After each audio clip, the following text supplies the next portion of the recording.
1절부터 10절까지는 빈 무덤 이야기이지요. 이 빈 무덤을 예수님의 무덤을 방문하고 그곳에서 있었던 일들이 네 복음서에 다 기록이 되어 있습니다. 앞으로 복음서를 쭉 읽어보면 아시겠지만 네 복음서에 하나도 빠지지 않고 기록된 이야기들이 많지 않은데 예수님의 빈 무덤 이야기가 다 그렇게 기록이 되어 있습니다. 그런데 이 빈 무덤 이야기들을 가만히 비교해 보면 차이가 좀 있습니다. 이런저런 크게는 똑같은데 그 세세한 디테일에 있어서는 좀 차이가 있어서 그래서 기독교를 이제 좀 이렇게 부정적으로 혹은 부활의 그 역사성을 부인하려는 사람들은 그런 작은 차이점들을 부각시켜 가지고 이건 믿을 수 없다 이렇게 말을 하지요. 그런데 이 부활의 사건이 어떤 것이었는지를 생각을 해보면 이런 그 차이가 충분히 이해가 됩니다. 오늘 그 8절에 보면 이 여자들이 무덤에서 본 것 그리고 만난 사건 그리고 들은 것 때문에 8절에 보면 여자들은 무서움과 큰 기쁨이 엇갈려서 급히 무덤을 떠나 이 소식을 그의 제자들에게 전하려고 달려갔다 그랬습니다. 무서움과 큰 기쁨이 엇갈려서 이것이 이 빈 무덤을 발견한 사람들의 첫 번째 반응이었죠. 부활은 창작했거나 날조한 것일 수가 없습니다. 왜냐하면 예수님이 이전에는 이러한 카테고리가 전혀 존재하지 않았습니다. 성경에서 말하는 예수님에게 일어났다고 하는 그런 사건, 그런 부활이 있을 거라는 얘기가 있을 거라는 생각을 한 사람이 전혀 없었습니다. 전혀 새로운 사건이 일어난 겁니다. 예수님 당시에 바리새파 사람들은 부활을 믿었습니다. 사두개파 사람들은 안 믿었지만 바리새파 사람들은 믿었지요. 그런데 바리새파 사람들이 믿었던 부활은 마지막 날 모든 의인이 무덤에서 일어나는 그 부활을 믿었지 한 개인이 부활하는 것은 전혀 상상을 하지 못했습니다. 그래서 나중에 바울 사도가 부활을 부정했다가 이제 부활하신 주님을 만나고 나서 자기가 믿어왔던 그 믿음을 수정해서 예수는 부활의 첫 열매다 그렇게 얘기를 했죠. 첫 열매로서 예수님이 부활하시고 나중에 모든 의인이 재림 때에 부활할 것이라 그렇게 자신의 믿음을 수정을 했습니다. 유대인들의 그 바리새파 사람들이 믿었던 그 부활은 예수님에게 실제 일어난 것과는 전혀 다른 것이었죠. 온 세상이 끝날 때 모든 의인이 일어나는 것이어야 했는데 그런데 예수님 혼자만 부활을 한 것이지요. 그리스 로마인들도 부활 비슷한 것을 믿었습니다. 그런데 그리스 로마인들은 부활이 아니라 영혼의 불멸을 믿었습니다. 우리의 육신이 죽고 나면 우리의 영혼은 계속 살아있을 것이라고 믿었습니다. 그래서 바울 사도가 부활의 복음을 가지고 이 그리스 로마 도시로 가서 설교할 때마다 그것을 영혼이 살아있다는 뜻으로 오해하는 사람들이 많았습니다. 그래서 바울 사도가 끊임없이 예수님에게 일어난 것은 영혼이 살아있는 것이 아니라 몸이 부활한 거다. 그분의 전체가 새로워진 거다. 새 몸을 입은 것이다. 그런 얘기를 계속 했지요. 일반인들은 부활이라는 것이 있다면 그것은 옛날 몸으로 돌아오는 것이라고 생각을 했습니다. 소생하는 것밖에는 더 이상 다른 것을 생각하지 못했습니다. 반면에 예수님에게 일어났다고 하는 부활은 바리새파 사람들의 믿음과 달리 한 개인에게 일어난 것이고요. 또 그리스 로마인들의 믿음과 달리 영혼만 불멸하는 것이 아니라 몸 전체가 무덤이 비었고 예수님의 시신이 없었고 예수님의 시신을 감쌌던 그 세마포가 개켜져 있었다. 그렇게 돼 있지 않습니까? 그리고 예수님의 부활은 옛날 죽을 몸으로 돌아온 것이 아니라 우리로서는 상상도 할 수 없는 그런 죽음 이후의 몸, 신령한 몸, 바울 사도가 고린도전서 15장에서 신령한 몸이라고 불렀지요. 그런 몸으로 나아간 것입니다. 역사상 이러한 믿음이 없었습니다. 그 누구도 이러한 일이 가능하리라고 상상한 적이 없습니다. 생각해서 예수님에게 이런 일이 일어났으리라고 상상하는 생각해서 이런 이야기들을 날조하는 것, 이런 이야기를 창작하는 것은 그건 정말 성령의 역사가 아니고는 불가능한 일입니다. 네. 그러므로 예수의 부활은 모두에게 충격이었습니다. 처음 이 빈 무덤을 발견한 여자들의 심정을 한번 생각해 보십시오. 도무지 듣도 보도 못한 사건이 일어난 겁니다. 그러니 얼마나 한편으로는 살아나셨다니 좋은 건데 한편으로는 도대체 이게 무슨 일인지 이해할 수가 없었던 것이지요.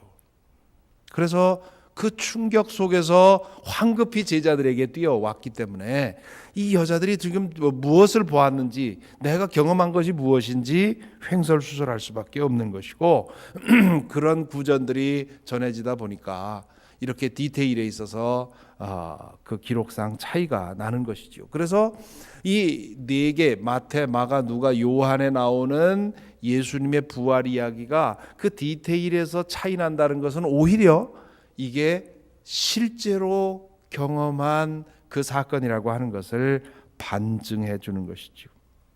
예수의 부활은 모두에게 충격이었습니다.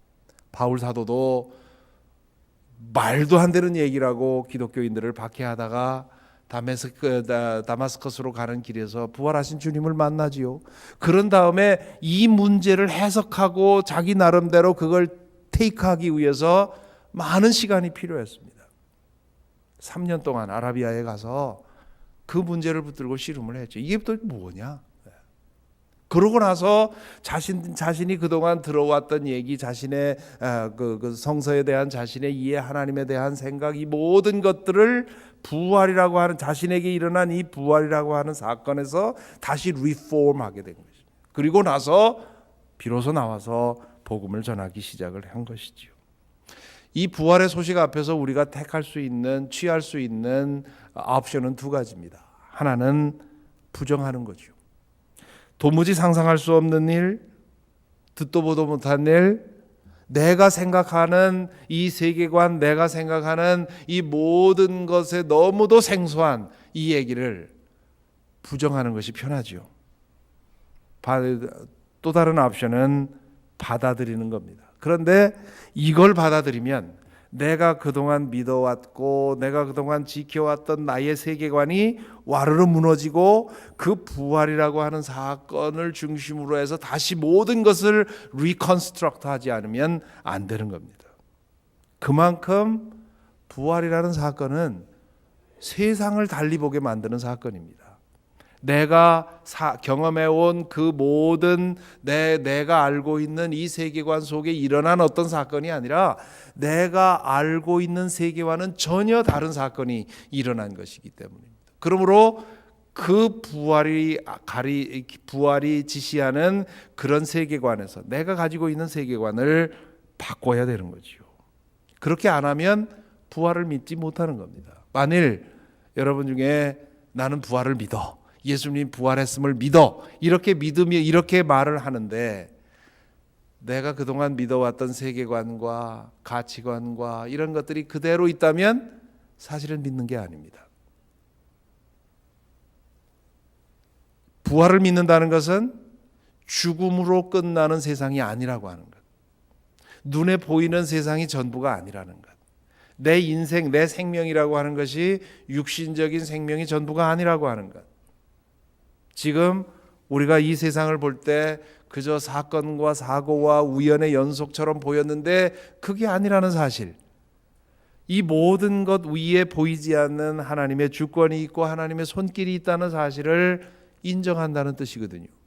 그것을 인정한다면 매일매일 내 사는 방법이 달라져야 되는 것이고 삶의 가치관이 달라지는 것이고 내 삶의 목표가 달라지는 거죠. 다마스커스로 가던 바울 사도가 이 부활하신 주님을 만나고 나서 그의 삶이 완전히 바뀐 것이지요. 이 말씀을 정리하다 보니까 작년에 하나님의 부르심을 받은 고 전병구 장로님 생각이 납니다. 우리 교회 60년 넘게 다니셨고요. 또 조지타운 의과대학 께서 가르치시다가 은퇴하시고 한국에서 한림대학교 초대 의대 총장, 의대 학장을 하시고 뭐 굉장한 그런 그 실력을 가진 분이었습니다. 이분이 작년에 돌아가시면서 자신의 재산의 절반을 교회에 헌납을 하셔서 지금 웨슬리홀을 재건축하는 그 시드머니가 되고 있는데요. 그분이 제가 맨 처음에 왔을 때 저에게 뭐라고 하셨는지 아십니까? 목사님, 저는 사도신경을 할 때 마지막 구절은 고백 안 합니다. 몸의 부활과 영생을 믿습니다. 이 부분을 나는 고백하지 않습니다. 그런 줄 아십시오. 그래요. 의학자로서 몸의 부활과 영생, 이건 난 받아들일 수 없다는 거예요. 하나님도 받아들이고 예수님도 받아들이고 내 신앙생활로 다 받아들이지만 난 그건 아직 못 받아들이기 때문에 거기에서는 내가 입을 딱 다무니까 그런 줄 아시라고. 뭐 당신이 알고 믿는 것을 확실하게 고백하는 것이지요. 그러다가 한 5년 전인가요? 아주 지독한 허리 통증으로 고생을 하셨습니다. 1년 넘게 고생을 하시다가 그것을 수술하려고 이제 어쩔 수 없어서 이제 수술하기로 수술 날짜를 잡아놨습니다. 그리고는 계속해서 그 문제로 이제 기도를 하셨는데 수술하기로 한 그날 아침에 일어나는데 통증이 사라진 겁니다. 늘 침대에서 일어나면 먼저 이렇게 통증 때문에 허리를 짚어가면서 간신히 일어나고 그리고 발걸음을 뛰려면 침대 옆에 놓은 지팡이를 들고 이제 그렇게 몇 달을 지금 1년 넘게 살아오셨는데 그날도 일어나면서 이제 아프겠거니 하고 일어났는데 통증이 없는 거예요. 지팡이를 짚고 일어나야 하는데 이상하네. 그러고서 일어났더니 지팡이 없이도 일어납니다. 깨끗이 사라졌습니다. 이분이 의학자니까 나에게 지금 일어난 일이 무언가, 이 변화가 왜 이 변화가 일어났는가를 검사를 하는 겁니다. 검토를 하는 겁니다. 먹는 게 달라진 게 있나? 생활이 달라진 게 있나? 내가 무슨 변화가 있었길래 내 몸에 이런 변화가 일어났는가? 꼼꼼히 따져봤습니다. 아무런 의학자로서 자신이 풀 수 있는 클루가 없었습니다. 그래서 그 후로 장로님은 내 평생 이런 거 안 믿어왔는데 그 이후로는 교인들 모임이든 친구들 모임이든 하나님이 나를 고쳐주셨다고 그렇게 고백을 하셨습니다. 그리고는 영적인 사건이 육신에 영향을 미친다고 하는 거, 그걸 믿고는 그분이 마지막 붙들고 있었던 세계관, 부활하신 주님을 만남으로 인해서 다 세계관이 달라졌는데 마지막 붙들고 있던 그 세계관, 몸의 부활과 영생, 이거는 불가능하다고 생각했던 그것까지 내려놓고 그리고는 온전한 믿음을 갖고 사시다가 작년에 하나님의 부르심을 받으셨지요. 믿음이란, 제가 이 얘기를 딴 데 가서 할 때는 전병구 장로님의 이름을 밝히지는 않습니다. 믿음이란 나의 신관과 나의 세계관을 포기하고 예수 그리스도와 성령께서 행하시는 일에 내 자신을 리폼 시키는 것입니다. 그렇게 믿는 사람들에게 믿는 사람들에게 주어지는 가장 중요한 명령이 바로 16절부터 20절까지 나오는 말씀이지요. 부활하신 주님께서 11 제자를 갈릴리로 부르셔서 거기에서 예수님이 제자들에게 말을 하지요. 나는 하늘과 땅의 모든 권세를 받았다.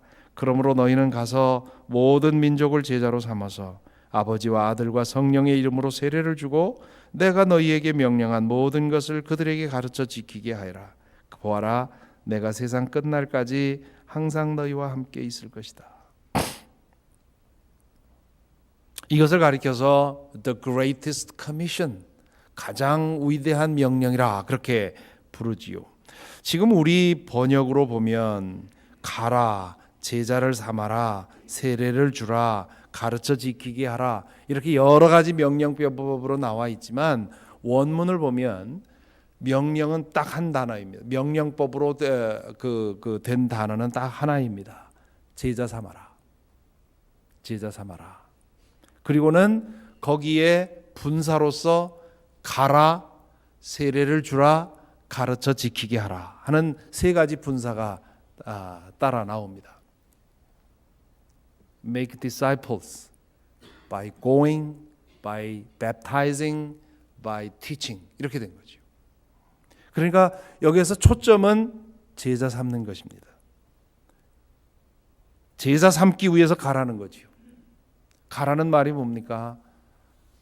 선교사로 나가라는 뜻도 있지만 나만 생각하지 말고, 나 혼자 제자 되는 것만 생각하지 말고 내 이웃에게 가라는 거죠. 가까이 이웃에게 있는 사람에게 가고 멀리 있는 이웃에게 가라. 한국의 유명한 교회에서 가라 아니면 보내라 그러면서 선교에 대해서 강조를 하지요. 가라 아니면 보내라, 재정적인 서포트를 해서 선교가 계속되게 하라, 이제 그런 말씀인데요. 가라 아니면 보내라 이렇게 말하면 저 멀리만 생각하게 되지요. 그런데 우리 주변에도 선교의 대상이 많지 않습니까? 내 가족도 있고요, 내 직장 동료도 있고요. 너만 생각하지 마라. 내가 믿는다면 그 믿음을 너의 이웃들에게 전하라고 하는 말씀이지요. 미국 생활에 익숙한 분들 가운데 자주 그런 말씀을 하는 것을 듣습니다. 나만 잘 믿으면 되지. 심지어 자녀들에게까지도 그런 생각을 갖고 있는 분들이 계세요. 걔들 신앙은 걔들 신앙이고 나만 잘 믿으면 되지. 그것은 부모가 자녀에게 가지고 있는, 자녀에게 대해서 져야 할 제자 삼는 책임을 외면하는 것이지요. 나만 잘 믿으면 된다. 그건 불교나 힌두교에서는 가능할지 몰라도 기독교는 그런 믿음 없습니다. 나만 잘 믿으면 되는 것이 아니라 나도 잘 믿어야 하지만 제대로 믿는다면 우리는 이웃을 보게 되죠. 가야 되는 거죠.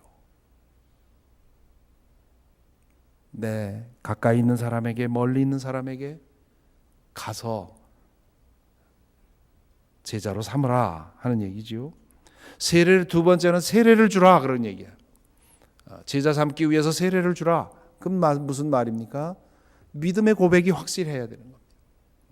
예수 그리스도가 나의 주인이고 나의 구원자라고 하는 그 믿음의 고백을 확실하게 해라 그런 얘기입니다. 세 번째는 가르쳐 지키게 해라.